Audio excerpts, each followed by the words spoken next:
ਪੰਜਾਬੀ ਪਿਆਰਿਓ ਜੀਵਨ ਜੋਗਿਓ ਜੁਗ ਜੁਗ ਜੀਵੋ। ਪੰਜਾਬ ਵਿੱਚ ਇਸ ਟਾਈਮ ਸਮੋਗ ਆਪਣੇ ਪਰ ਖਿਲਾਰ ਚੁੱਕੀ ਹੈ।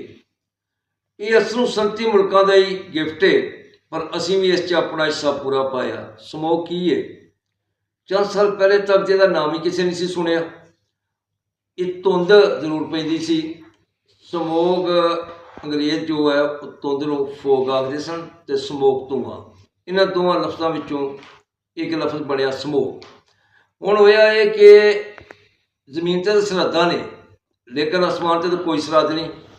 ਕੁਝ ਤਾਂ ਉਹਨਾਂ ਮੁਲਕਾਂ ਦਾ ਦਿੱਤਾ ਗਿਫਟ, ਅਤੇ ਕੁਝ ਅਸੀਂ ਜੋ ਝੋਨੇ ਦੇ ਵੱਢ ਨੂੰ ਅੱਗਾਂ ਲਾਈਆਂ ਔਰ ਭੱਠੀਆਂ ਦੇ ਉੱਤੇ ਉਹ ਅਸੀਂ ਜਿਹੜਾ ਨਾ ਇੱਟਾਂ ਬਣਾਉਣ ਵਾਸਤੇ ਟਾਇਰ ਅਤੇ ਬੋਤਲਾਂ ਸਾੜੀਆਂ।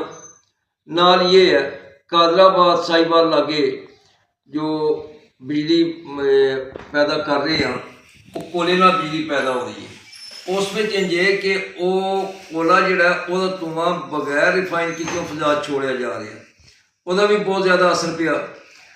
ਸਮੋਗ ਜਿਹੜੀ ਇਹ 300 ਗ੍ਰੇਡ ਤੱਕ ਫਜ਼ਾ ਜਿਹੜਾ ਨਾ ਉਹ ਖਤਰਨਾਕ ਹੋ ਜਾਂਦੀ, 300 ਗ੍ਰੇਡ ਤੱਕ ਪਹੁੰਚ ਜਾਏ।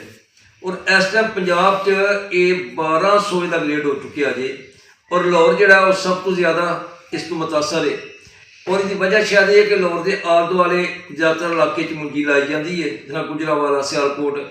ਔਰ ਕੁਝ ਵਜੂਹਾਤ ਇਹ ਵੀ ਨੇ ਕਿ ਜਿਹੜਾ ਸ਼ਹਿਰਾਂ ਦਾ ਕੂੜਾ ਹੈ ਉਹ ਵੀ ਸ਼ਹਿਰ ਤੋਂ ਥੋੜ੍ਹਾ ਜਿਹਾ ਬਾਹਰ ਜਾ ਕੇ ਇਹਨਾਂ ਦੇ ਇਹ ਸਾੜ ਦਿੱਤਾ ਜਾਂਦਾ, ਉਹਨੂੰ ਵੀ ਖਤਮ ਕਰਨ ਲਈ ਕੋਈ ਹੋਰ ਤਰੀਕਾ ਅਪਣਾਇਆ ਜਾਏ।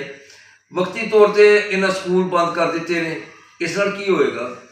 ਔਰ ਕੁਝ ਇਲਾਕਿਆਂ ਸ਼ਾਇਦ ਅੱਲਾ ਨਾ ਕਰੇ ਮਿਨੀ ਲਾਕਡਾਊਨ ਵੀ ਲਾਉਣਾ ਪਵੇ, ਜਿਵੇਂ ਕਿ ਹਾਲਾਤ ਖਰਾਬ ਹੋ ਰਹੇ ਨੇ।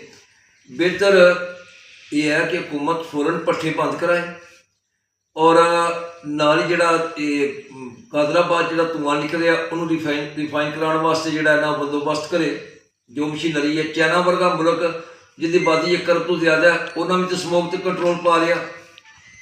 ਔਰ ਇੱਕ ਚੀਜ਼ ਹੋਰ ਆਖਾਂਗਾ ਕਿ ਇਹ ਆਰਜ਼ੀ ਬੰਦੋਬਸਤ ਨੇ। ਅਸਲ ਵਿੱਚ ਇਹਨੂੰ ਖਤਮ ਕਰਨ ਵਾਸਤੇ ਸਾਨੂੰ ਦਰਖਤ ਲਾਉਣੇ ਪੈਣਗੇ। ਚੀਚਾ ਅਤੇ ਛਾਂਗਾਮਾਂਗਾ ਦਾ ਜੰਗਲ ਬਿਲਕੁਲ ਖਤਮ ਹੋ ਚੁੱਕਿਆ, ਉਹ ਦੁਬਾਰਾ ਲਾਇਆ ਜਾਏ। ਨਹਿਰਾਂ ਦੇ ਕਿਨਾਰੇ ਔਰ ਰੇਲਵੇ ਦੇ ਕਿਨਾਰੇ ਵੀ ਜਿਹੜੇ ਜੰਗਲਾਤ ਦੁਬਾਰਾ ਲਾਏ ਜਾਣ ਔਰ ਆਪਣੇ ਲੋਕਲ ਦਰਖਤ ਲਾਏ ਜਾਣ, ਜਿਵੇਂ ਪਿੱਪਲ, ਟਾਹਲੀ, ਇਹ ਦਰਖਤ ਜਿਹੜੇ ਨਾ ਸਾਡੇ ਕਿੱਕਰ, ਇਹ ਲਾਏ ਜਾਣ। ਇੱਥੇ ਸਿੰਬਲ ਔਰ ਸਫੇਦਾ ਲਾਏ ਜਾਂਦੇ ਨੇ। ਚੇਤੇ ਰਵੇ ਸਿੰਬਲ ਜਿਹੜਾ ਜੇ ਉਹ 40 ਲੀਟਰ ਇੱਕ ਬੂਟਾ ਡੇਲੀ ਜਿਹੜਾ ਉਹ ਪਾਣੀ ਜ਼ਮੀਨ 'ਚੋਂ ਖਿੱਚਦਾ ਜੇ। ਇਹ ਤਾਂ ਜ਼ਮੀਨਾਂ ਜਿਹੜੀਆਂ ਨਾ ਉਹ ਖਤਮ ਕਰ ਦੇਗਾ, ਬਿਲਕੁਲ ਜ਼ਾਇਆ ਕਰ ਦੇਗਾ। ਹੁਣ ਇਹਦੇ ਵਾਸਤੇ ਇਹ ਆ ਕਿ ਹਕੂਮਤ ਇੱਕ ਹੋਰ ਵੀ ਕੰਮ ਕਰੇ ਕਿ ਫੀ ਮੁਰੱਬਾ ਯਾਨੀ 25 ਏਕੜ ਜੇ ਹਰ ਕਿਸਾਨ ਵਾਸਤੇ ਇੱਕ ਆਰਡਰ ਪਾਸ ਕਰੇ ਕਿ ਉਹ ਕਮ ਅਜ਼ ਕਮ ਸਾਲ 'ਚ 100 ਦਰਖਤ ਲਾਵੇ। 100 ਰੁੱਖ ਲਾਉਣ ਨਾਲ ਕਾਫੀ ਹੱਦ ਤੱਕ ਉਹ ਹਾਲਾਤ 'ਤੇ ਕੰਟਰੋਲ ਹੋ ਜਾਏਗਾ। ਇਸ ਸਿਲਸਿਲੇ 'ਚ ਪੰਜਾਬੀ ਕੌਮ ਪ੍ਰਸਤ ਤਨਜ਼ੀਮਾਂ ਵੀ ਆਪਣਾ ਹਿੱਸਾ ਪਾਉਣ। ਅਸੀਂ ਐਤਕੀ ਆਪਣੇ ਪੰਜਾਬ ਲੋਕ ਲਹਿਰ ਦੇ ਚੇਅਰਮੈਨ ਰਾਜਾ ਜੰਗੀਰ ਕਮਰ ਦੇ ਕਹਿਣ 'ਤੇ 50,000 ਰੁੱਖ ਲਾਉਣ ਦਾ ਹਦਫ ਪੂਰਾ ਕੀਤਾ ਹੈ। ਇਸ ਸਿਲਸਿਲੇ 'ਚ ਗੁੱਡ ਵਿਸ਼ਨ ਪਾਕਿਸਤਾਨ ਦੇ ਚੇਅਰਮੈਨ ਮਨਸ਼ਾ ਸਾਜਿਦ ਬਹੁਤ ਵੱਡਾ ਕੰਮ ਕਰ ਰਹੇ ਨੇ। ਪਿੰਡ ਪਿੰਡ ਸ਼ਹਿਰ ਸ਼ਹਿਰ ਜਾ ਕੇ ਉਹ ਜਾਣਕਾਰੀ ਦੇ ਰਹੇ ਨੇ ਔਰ ਦਰਖਤ ਵੀ ਉਹ ਲਾ ਰਹੇ ਨੇ। ਔਰ ਉਹਨਾਂ ਦਾ ਕੰਮ ਜਿਹੜਾ ਨਾ ਉਹ ਨਜ਼ਰ ਵੀ ਆ ਰਿਹਾ ਹੈ। ਅਤੇ ਇਸ ਵੇਲੇ ਹਰ ਪਾਕਿਸਤਾਨੀ ਨੂੰ, ਹਰ ਪੰਜਾਬੀ ਨੂੰ ਪੰਜਾਬੀ ਬਣ ਕੇ ਸੋਚਣਾ ਚਾਹੀਦਾ ਹੈ। ਜਿਵੇਂ ਕਿ ਪੰਜਾਬੀ ਜ਼ਬਾਨ ਸਾਡਾ ਮਸਲਾ ਹੈ, ਪੰਜਾਬੀ ਕਲਚਰ ਸਾਡਾ ਮਸਲਾ ਹੈ, ਇੰਝ ਹੀ ਪੰਜਾਬ ਨੂੰ ਅਰਾ ਬਣਾਉਣਾ ਵੀ ਸਾਡਾ ਹੀ ਮਸਲਾ ਹੈ। ਰੁੱਖ ਲਾਓ, ਹਰਿਆਲੀ ਵਧਾਓ, ਸਮੋਗ ਮੁਕਾਓ। ਜੀਵੇ ਪੰਜਾਬ ਸਦਾ ਜੀ।